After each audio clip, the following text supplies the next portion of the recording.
Քամանչայի քաղցր մեղեդին է թևածում դահլիճով մեկ ու դիպչում հանդիսատեսի սրտին։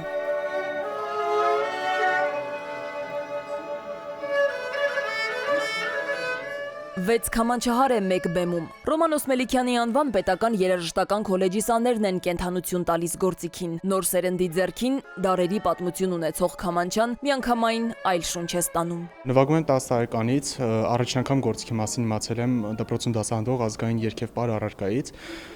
Մեծ հետաքրքրություն առաջացավ սովորելու եւ 10 տարեկանից, ինչպես արդեն ասացի, գնացի երաժշտական դպրոց եւ սովորեցի։ Քամանչահարները այդքան էլ շատ չեն ու գործիքը պահպանելու նպատակով ես էլ որոշեցի շարունակեմ եւ պրոպագանդեմ այս գործիքը։ Աշխարհումը սաղ չիմ քաշի, Սայաթ Նովայով են սկսում իրենց մենահամերգը։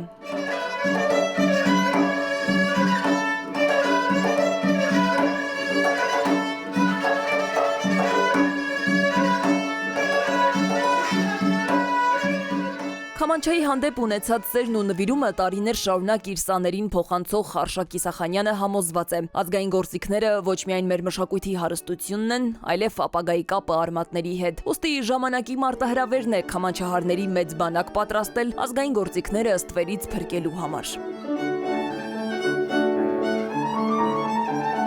Իմ նպատակն է, որ մենք ժողովրդին ցույց տանք, որ այս նվագարանը իրոք մեր է եղել, մերն էլ կա ու կմնա։ Շատ լավ վարպետներ ենք ունեցել, որ ասենք աշխարհում համարվել են վիրտուոզ քամանչահարներ եւ հասել է այսօր այդ նվագարանը մեզ, ես էլ ուզում եմ, որ շարունակական լինի, զարգացնենք այս ճյուղը նամանավանդ մեր հեռավոր մարզերում։ Քոլեջի փոխտնօրենն էլ ընդգծում է, միջոցառման նպատակն է արթնացնել սերը դեպի ազգայինը, ցույց տալ, որ այն կարող է լինել ժամանակակից, հուզիչ ու կենդանի։ Ամենակարևորը, որ մեր ազգային գործիքները չեն մոռացվում, պահպանվում են եւ այս լավ ավանդույթը շարունակական բնույթ է կրում։ Կորչում են ժամանակն ու տարածությունը, երբ խոսում է գործիքը։ Այն լոկ հնչյուններ չի ներկայացնում, այլ պատմում է քո ինքնության պատմությունը։ Առավելապես ուրախանում եմ այն փաստով,